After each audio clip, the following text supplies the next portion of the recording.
Hello everyone, this is Victoria's Garden Houseplants again. In today's video, I'm going to show you a very cute looking plant.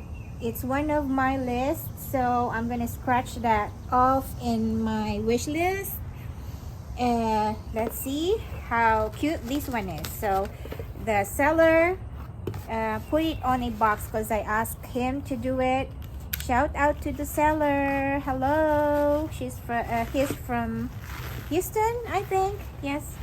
And he sent me this beautiful plant overnight on a box. This is how we love our plants, because sometimes they throw the packaging. I lost lots of succulents because they just threw that boxes in the grasses. So this is a nice packaging he did.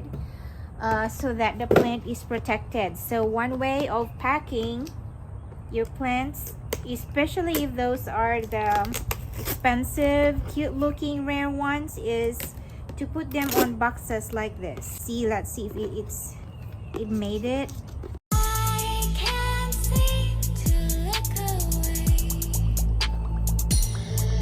Ooh, one leaf is damaged.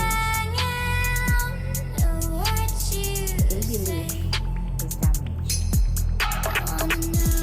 That's not me. It has been like that since, see, it came from here. So as you can see, it has been already, like, if you can see, it's calloused over already. So that's not my fault, but it's a beautiful one. Okay, so that's done and over with.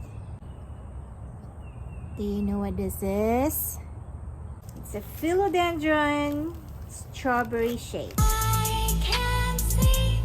Wow. It's still beautiful otherwise. Beautiful, gorgeous one. Righty? So let's go ahead and take the packaging out. And on this one, avoid the direct sunlight. I find them growing beautifully on a grow light. A grow light and high humidity. They love that. And of course the aroid mix. This is a philodendron, so you can use your philodendron soil mix that you use for your PPP, your pink princess, your white knight, your white wizard. You can use those soil composition for this kind of plant. So this is a baby one, but it's very high color. That's one thing I really loved. That's why I got this plant. That leaf.